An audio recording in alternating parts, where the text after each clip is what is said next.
I want to start my video by giving thanks to those that have already bought one or more of my books. I don't have the words to express how grateful I feel, how happy that makes me feel. I feel honored that you have put your trust in me and my writing. I also want to invite you to leave me a review or a feedback. You can use YouTube to leave that review or the feedback, or you can go directly in Amazon. You can leave a review there too. That's how we get better. That's how we grow. Now I'm gonna be very honest. I read all comments, all of them, the good and the bad. But if a comment comes from a destructive criticism, I'm not even gonna waste the time to read it. I have received, not about my book, but I'm just saying, I received voicemails that are destructive. I don't even bother anymore. I don't. I don't embrace, or I don't welcome anything that doesn't back up. Not because I think I'm better than anybody or I'm a saint, because I'm not. But if it doesn't back up what God says about me, I'm not even gonna bother. Okay. A lot of my friends have come to me or have text me saying, San, how did you do it? Do you have time to sit over the phone and share your journey?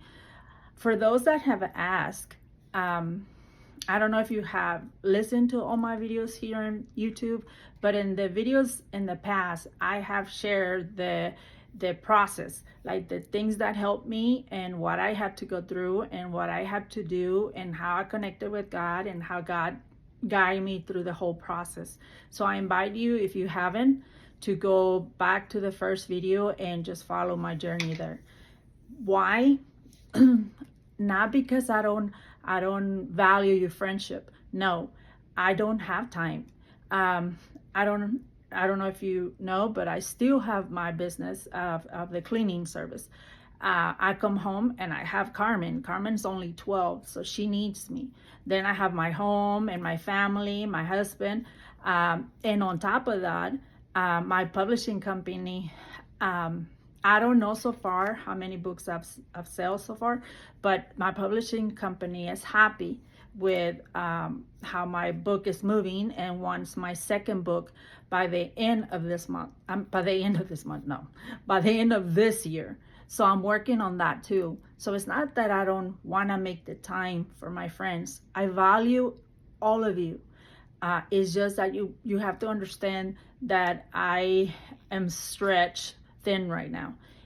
But I'm grateful. I'm grateful because I did ask God for this.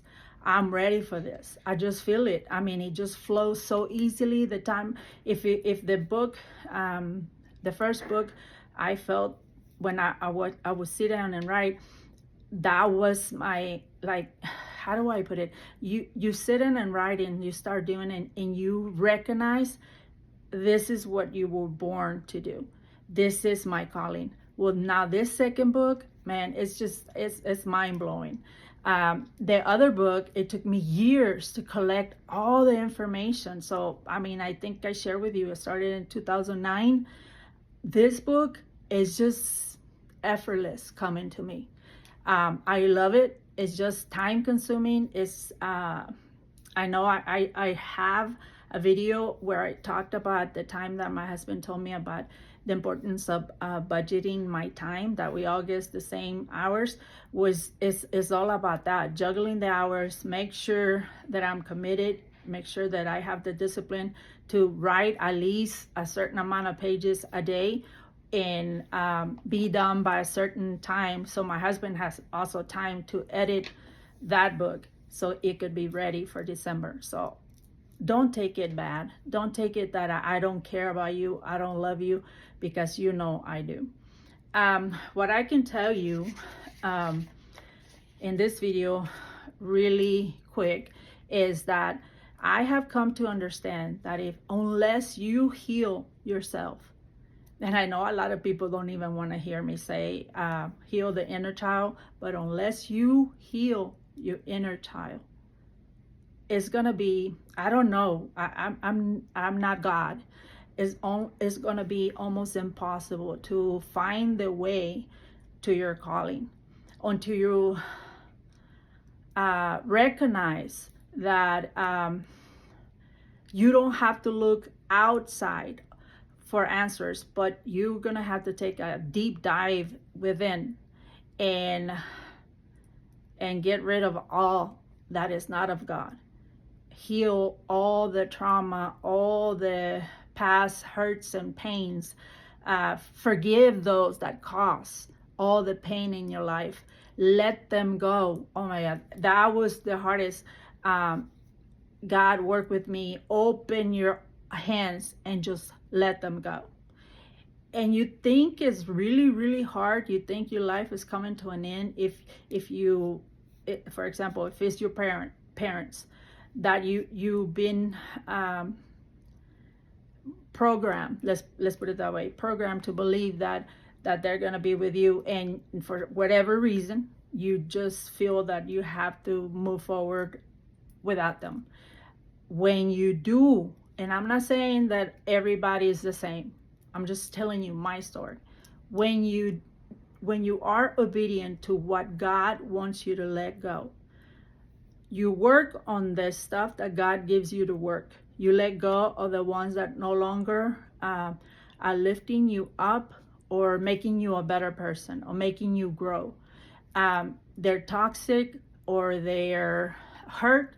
I don't know if you heard the line, hurt people hurt others. It's true. They're, again, I hope I don't come across that I'm heartless, because I am not.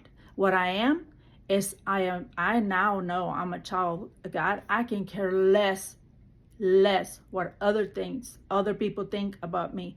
I only care now what God says about me. God is my friend. God is the one I listen and I obey. And if some understand, they will stay in my life. And if they don't, and they think, oh, look at her, she thinks I'm full of me, or I'm full of God. That I can tell you. Now, what helped me, I always said, I don't think I could ever be where I am now if it wasn't for my husband, Hector. Hector was the one that pushed me, and I like to say, because I mean, it brings laughs on people, that he took me to church kicking and screaming, and literally, that is the truth. I'm not making it out just to make a joke. It is true. I was not raised, I was raised Catholic. I was baptized, confirmed, and all this stuff, but we never went consistently every single Sunday to church. It was him, and he got me involved in ministries. And the key to all this, that I like to call it, I blossomed into what God's calling for my life. It was that Hector helped me to build a strong foundation with God. Hector helped me realize that the Father that I serve is God. I did the word with the help of Leah, if you remember. I used to call her my spiritual mama. She's now in heaven, and I know that she's my guardian angel. That and my grandpa Abel, yeah, I feel them. I know. Anyways, Leah helped me to listen to God's voice, to understand that it's not that I'm Catholic, it's not the religion, to turn it into a relationship with God. And she teach me day by day how to build that relationship like I build the relationship with my husband or my kids. If you don't spend time with him, if God doesn't become your number one in your list, then I don't know. I don't have answers to tell you how can you get to be whatever you want, publish a book, or be I don't know, anything that you like, sing or anything. I don't know. Maybe it is possible, but I'm just telling you my story. I don't think I would be here if it wasn't that Hector introduced me to the world of faith, having the faith that let your faith be bigger than all your fears. I grew up afraid of my own shadows. I was afraid of everything. If I would go to a restaurant, this is growing up. If I would go as a teenager at a restaurant and somebody was laughing, and they could be laughing about a joke they said on their table, and here I am all like, oh my God, are they laughing about me? Did I drop something on my clothes? It's not, that was not living. When I married Hector, Hector teach me how to live life. Hector took me to ministries, and we belonged to prayer groups and all that, where I started growing my faith. So now, yes, this is where it gets complicated. God is not asking you, in other words, God is not going to bless you for perfection. God gave us free will. So beforehand, he already knew what you were going to do way before you did it. The key to it, or what saves some people, is the knowing. You already established a relationship. You already are talking to God. You already have that. So because you are, I don't care who you are. We all have fallen short. We all have sinned. Whoever tells you that, oh no, I'm sorry. My honest opinion, I don't think they're telling you the truth. We all have fallen out of the grace of God. The difference is, if you already know who you serve, if you don't already know who you are in Christ, if you already know that all you gotta do is recognize, repent, and then run like a little kid that runs to his mom or dad's arm, knowing that he's waiting for you to come home. That's the difference from moving forward or getting stuck in life. I like to call it getting stuck in life. And if not, I used to not observe people. Hector teach me that too. If you start observing people, there's a lot of people. You can see their pain in their faces, the bitterness or resentment or envy, whatever it is, in their face. Why is that? Because when they did whatever they did, fell short, they did or didn't do, instead of recognizing, oh well, let's keep trying, they give up, And I'm just what is it? Assuming that happened, because I'm just telling you again. Let's go just back to my story. If I didn't have that foundation that Hector gave me, I wouldn't be here. Let's just say that. I am here because I did the mistake, and I recognized it and took full accountability for me. I didn't point fingers. I didn't blame anybody. No one made me do nothing. I did it. And then recognized, and then repented. Then I went to church, then confession. I got my absolution from the priest. And then I got up knowing that I am clean. God gave me a vision of that song, the Las 100 Ovejas, the 100 lamb or sheep. And that one gets lost. So he leaves the 99 and goes after that. That's what happened to me. He gave me that dream, and he gave me that vision that he came and rescued me. Wiped me clean and said, you don't belong here. Let's go. And put me back on track with him by his side. I know these videos are being watched by believers and non-believers too. I am not judging. I'm not the one that judges. I am kind, and I come always, when I say something, it comes from a place of love. Because that's what God is calling me to be. That's who I am, I learned that the mistakes or the sufferings or the trials are just training. It took me years on taking the first times, yes, you get like, man, why me again? Give me a break, Lord. You know I'm tired, blah, blah, blah.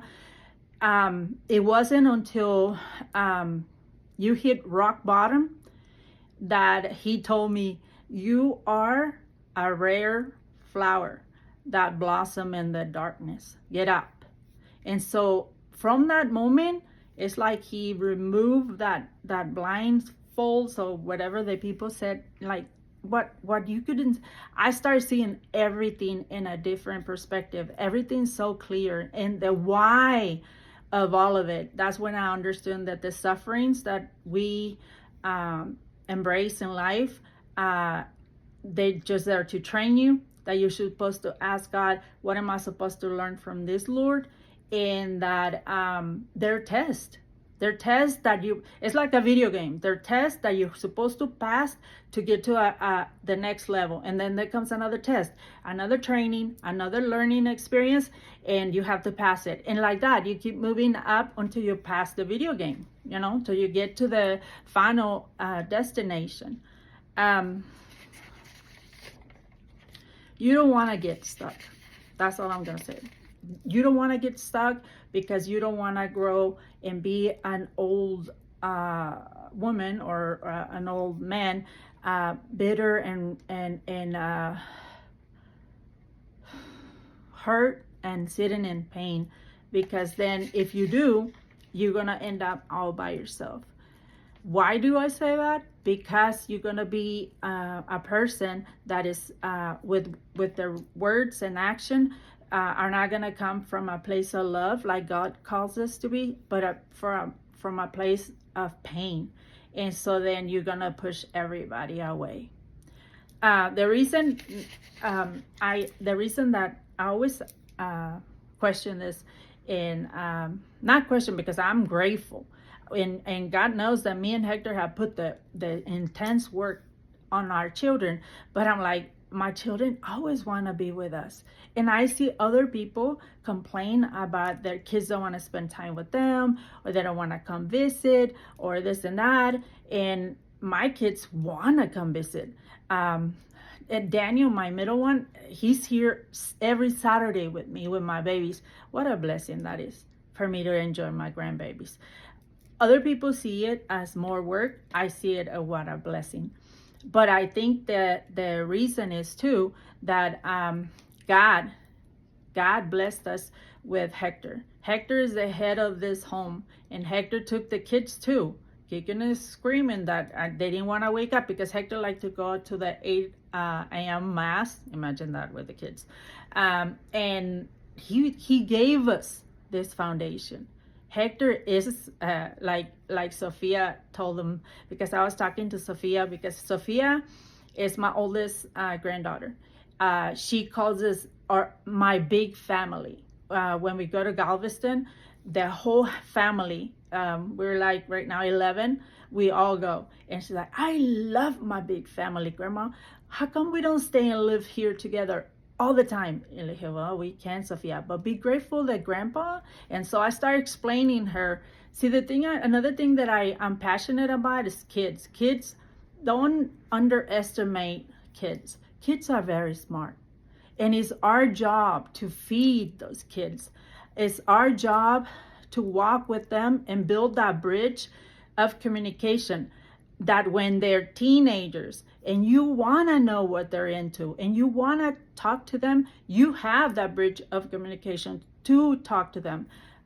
Don't take my word for it. Ask my kids. I've talked to all of them, and they're all so different. But if I haven't done the work to build that bridge, and then they're in trouble, or you see that they're into everything and anything, then you want to sit down and talk to how? They are going to sit down and talk to you, but don't expect them to be all open, because you haven't built everything in life, the relationship with God, the relationship with your husband, the relationship with your family members. Everything requires work. And I'm a firm believer that when I die and I'm face to face with God, he's going to ask me, what did you do with what I gave you? Not money, not this. He's not, and I'm supposed to help. If I ever have money, I'm supposed to help others in need. But he's not going to ask me about that. He's going to ask me about my kids and my husband. I think that's it for today. One last thing. He told me, when was it? 2 weeks ago. Because I'm like, okay, I don't want to overuse the term heal the inner child, heal the inner child. And he said, why not? That is the key. Listen to what he said. Healing your inner child is the key that will unlock the door to my divinity and wisdom. That's what God said. Don't take my word for it. I love you and see you next time.